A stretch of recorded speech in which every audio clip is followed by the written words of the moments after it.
You're watching Drakewing Gaming. Enjoy the video. Hey guys, Nary here from Drakewing Gaming. Some of you know me on Twitter, the Gaming Dragon. Today I'm coming back at you another Let's Play episode of Adastra. Been a little while. I kind of skipped ahead with another one of my VNs. I skipped over Adastra. I'm so sorry about that. But anyway, guys, we're going to jump right back into it. Oh, whoa, what's this? It's a nice image right there. It's been a while. Anyway, guys, please sit back and enjoy. I'm entertaining you for the next 20 minutes, and let's jump right in. Alarm chain, you are up. Let's go. Oh, yeah. Okay. I sculpt the lighter fur around his pecs to accentuate them better, since it seems that's how he was keeping it earlier. I can't blame him. Then I moved to his belly, moving the brush over its thick and slightly rounded form. The muscles are less defined here, but I can still sense the strength underneath it all. As I brushed the lower part of his midsection, I noticed the crotch of his loincloth bulging out rather far. Alright, thank you, Killy. That should be good. He takes the brush from my hands and turns away, leaving me with the strong suspicion that he's adjusting himself, though he covers it up by pretending to mess with the other bottle. Finally, he turns around, looking flushed. Hold out your paws, please? I stick out my hands and he tips the bottle over, the liquid in this one having a purplish tint to it. Several drops fall into my hand. Immediately, my nose is filled with that lavender scent that I've been smelling off of Amicus since I first met him. Rub them together, then just sort of pat up my body and underarms, along my neck as well. I can tell Amicus is still flustered, so I do it quickly, not wanting to linger and cause the wolf any other problems. Maybe it just feels really good to be brushed like that. Is this like perfume? Yes, it keeps the muskier scents hidden for the most part. I see. Do you use perfume? Well, I guess I do wear something like that on my underarms. Feel free to use it then. I decide not to tell him that lavender scents are mostly for women on Earth. Besides, it does smell nice. Once the perfume is done, Amicus moves on to getting dressed, showing me how to drape his cape over his shoulders. Alright, so I know you only have the pair of clothes you came with, so I'll have a tailor drone come up later today to see if we can't make you more pairs of what you have. Oh, okay. Now, let's head to the dining room before we're late. Amicus pauses, frowning. Now, I know you won't like it, but you're going to have to feign some ignorance in front of the others. I raise an eyebrow. How so? Well, you're going to need to act a bit, dumb. The antagonistic feelings that had been fading over the past few minutes start to rise up again. And how do I do that? Amicus shrugs. I don't know. Give them vacant stares, incoherent mumbles, act like you can't grasp more complex matters. The whole point is to make it seem like you're a typical child. I don't like it, but I don't want to have anything to do with those aliens, so if it'll make them leave me alone... Alright. Amicus lets out a breath, clearly relieved. Thank you, Killian. This may not always have to be the case, but for now we need to play on the safe side of things. Just let me do all the talking. You got it. Great! Now let's hurry to the dining room. I don't want to make Cato more angry than he already is. And with that, I follow Amicus out into the hallway. So who's Cato? The wolf you saw with my brother. He was my father's advisor and currently the acting emperor. I mentioned earlier that he'll be choosing between me and my brother. That's why I'm doing my best to keep him in a good mood, or at least not a bad mood. I don't think he has a good one. I keep in mind to stay on Cato's good side as well. Acting emperor. Wow, no pressure then. Meanwhile, sunlight pours in through the open windows and I can hear birds calling from outside again. Birds! What was that? I can hear birds. I'm just surprised they sound the same as they do on Earth. Ah, yes, you wouldn't know this. All life has the same origin and develops in roughly a similar way. It's only natural that life here is similar to your planet, I mean. Oh. Well, all life on this side of the universe, at least. There may be another, but we'll have to leave that conversation for later. For now... It's the same picture. I follow Amicus around a corner and find myself standing in a large, spacious room. First things I notice are the large screens on each wall of the room. Oh, okay, screens. Displaying colorful images of stars, galaxies, and spaceships. The same. The same planet and the same spaceship. In the middle of the room are what look like beds surrounding a table. In those beds are two wolves I saw earlier. Cato was sitting and leaning over towards Cassius, who was draped luxuriously over one of the beds. Cato was talking to Cassius while the other wolf has on his typical sour expression. Oh. Sitting on the floor in front of Cassius's bed is a creature that I've never seen before.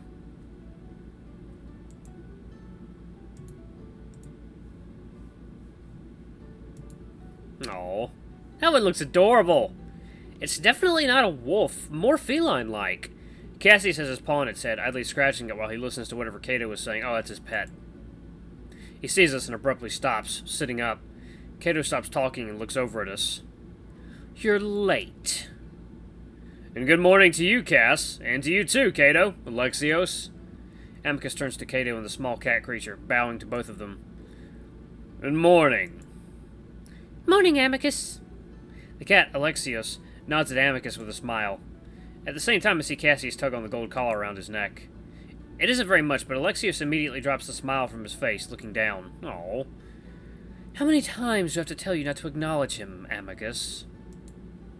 Amicus seems to ignore Cassius, walking to the empty bed while pulling me along with him. He whispers in my ear, Sit in front like Alex is doing. I look over at the cat and see his ears perk up in our direction, though he continues to avoid looking at us. He's in a kneeling position, so I do the same, starting to feel a little uneasy about this whole setup. Amicus, meanwhile, stretches out across the bed, and elbows the cushions as he pops himself out. Come, send in breakfast. Yes, Cato. A few seconds later, literal flying saucers levitate into the room from beyond another archway. I get a moment to see some sort of a black device on the inside of the plates before they gently come to rest on the table. I blink but don't say anything, deciding to just take everything in without question. I decide instead to focus on the food. I can at least identify a few of the portions, one of them being what looks like bread. Then there's a plate of odd, white, crumbly substance, and next to that is a bowl of what I'm pretty sure are olives. There's a glass bottle filled with some type of red liquid, probably wine. Finally, in the middle, next to some towel-like napkins, is roasted poultry, golden-colored and steaming. It actually smells really, really good, and considering that I haven't eaten any real food in over a day, I feel my mouth water. Still, I have enough common sense to know that I probably can't just dig in, so I keep an eye on the cat, waiting to see what he does next. He grabs 4 small plates from the tall stack and sets them down in front of himself, and he starts to grab some slices of bread which he sets down on one of the plates. I look back at Amicus and he nods, so I do the same, grabbing 4 plates and setting them out in front of myself on the table, starting to grab the separate portions of food to set them on their own plate. Meanwhile, Cato just leans over to grab his own while Cassius clears his throat. So, Amicus, what is this? I look up and immediately find Cassius's eyes boring into mine. I quickly look back down and grab up the wood-handled knife that Alexios just set down, using it to spread the white stuff onto the slices of bread. I wrinkle my nose at how stinky it is, and I realize it's probably some type of cheese. This is Killian. He's my pet. No, Amicus. What is it? It's not one of our children. Does it belong to a sibling? I'm half listening to the conversation while I see Alexios reach out with his bare paw and just pull a chunk of meat off the poultry. I hesitate, kind of wishing I had had a chance to wash my hands, but I do it anyway, wincing at how hot it is. The temptation is strong just to stuff it in my mouth, but I manage to set it down on the plate. Finally, I grab a bunch of olives and put them on their own little plate. At this point, I can see that Alexios is lining his plates up in front of Cassius on the bed. Carefully, I do the same for Amicus, though I lose an olive in the process. I watch it roll across the ground, but decide to ignore it, and Amicus just pats my head with a muttered thank you. No, he's from a failed uplift. I watch as Alexios starts filling a goblet with the red liquid, but look up when I realize there's complete silence. Cassius and Cato are both staring at Amicus.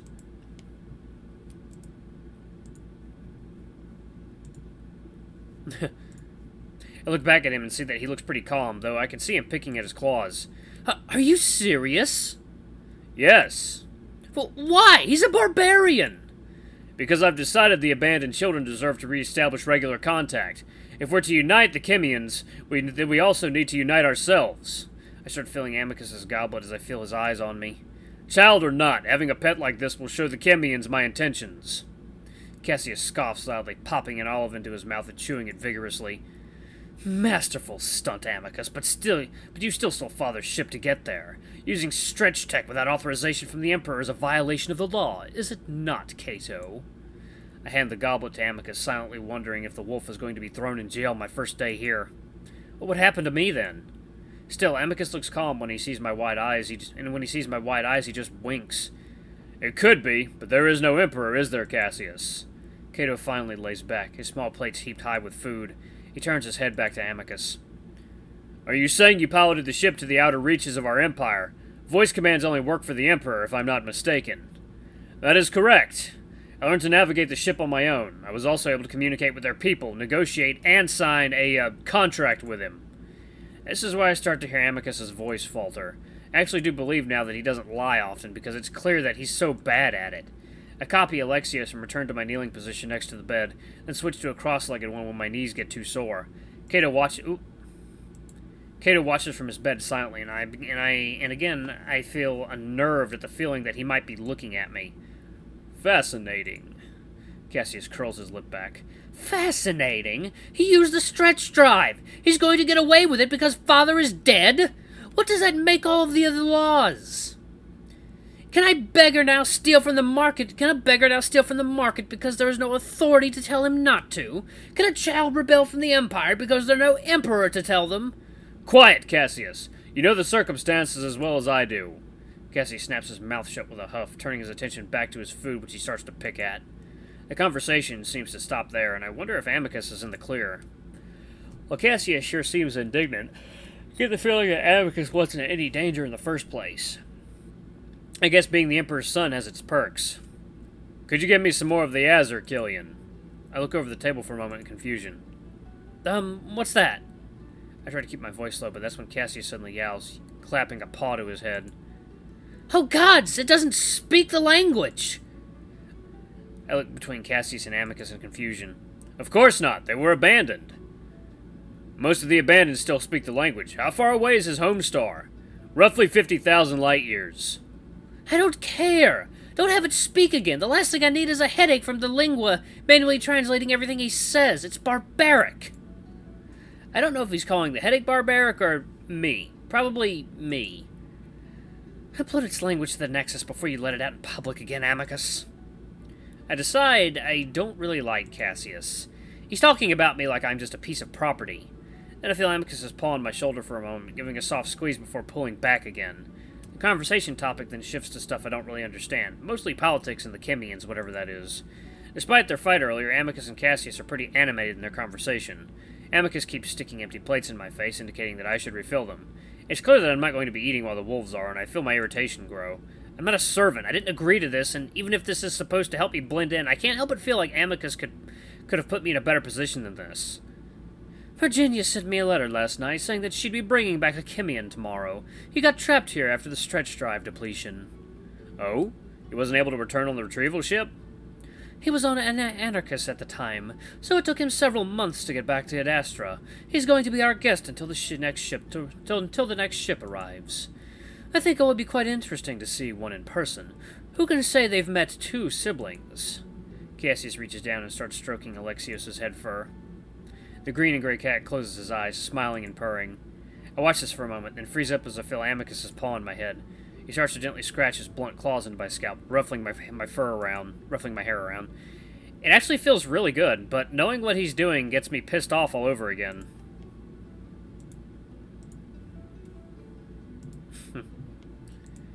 He already knows I don't want to be doing this, that he brought me here against my own will. Now he's stroking me in public like I actually am his pet? Well, I guess it makes sense. I guess he's doing his part to help me blend in just like I'm doing mine. But that doesn't mean I don't hate it, and then his other paw sticks his empty goblet down under my nose. More wine, please.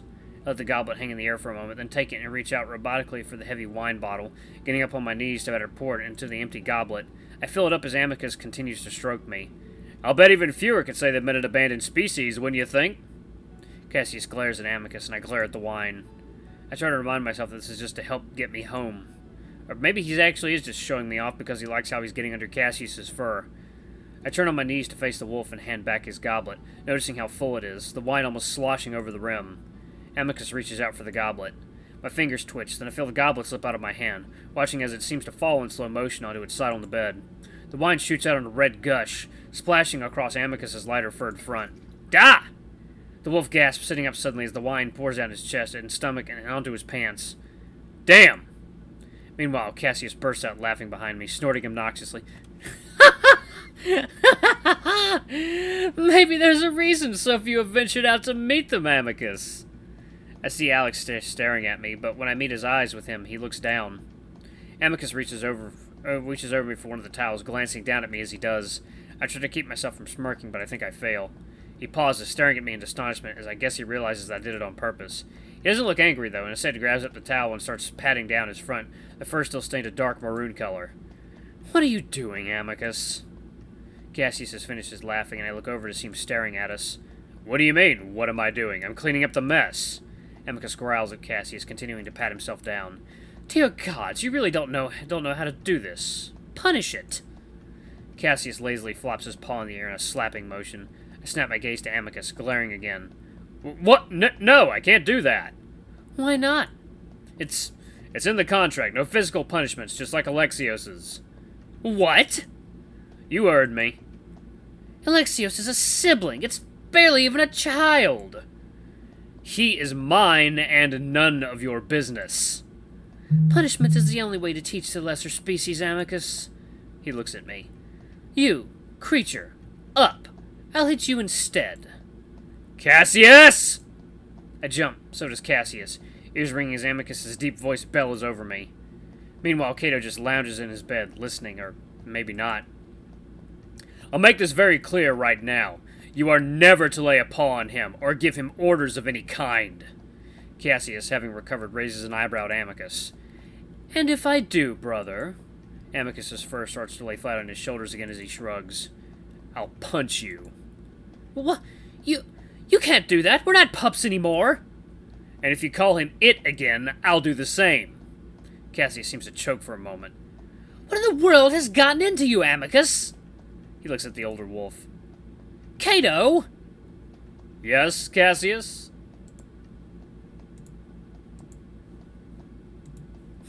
This is rather funny. Well, do something. He can't threaten me like that. Amicus, be nice to your brother. Cassius' ears turn bright red, and he slumps on the bed, glaring at his remaining food. Anyway, if you two are finished then, be off to your studies. Don't be late this time, Amicus. Your tutor complained again last week. That's today? You know, you should take care to start paying more attention. After seeing what you accomplished, I'm starting to lean towards trials and making my decision. The room suddenly goes very quiet. And Cassius, I need to speak with you for a moment before you leave. Amicus gets to his feet, and I do the same. The wolf glances at Cassius and Cato, but they're deep in conversation. He turns back to me. I forgot that it's my study day, so I'll be gone for a little while. I'm going to ask Alexios to show you around and give you something to do while I'm away. I feel myself grow tense at the idea of being without the only person I know around here. Seriously? Listen, you don't have to do anything. I'll make that clear to everyone, but I feel you might rather have something to do rather than sit in my room all day. He seems to think it's the chores that I'm upset about rather than him leaving me alone. All right. Amicus frowns at me, and I can't help but feel a little bad. He does seem to be trying to make things as easy as possible for me. And, sorry. I gesture at his still-stained front. Don't worry. Yes, wine isn't easy to get out of the fur, but I know why you did it, and I deserved it. Is it... He's speaking his language again? Shut up, Cassius. What? Alexios? Amicus gestures at the small cat, who is currently stacking the dirty dishes on top of each other. Could you please show Killian around the palace along with the tasks and activities you do? He's unfamiliar with nearly everything. I would be happy to, Amicus. So you can order my pet around?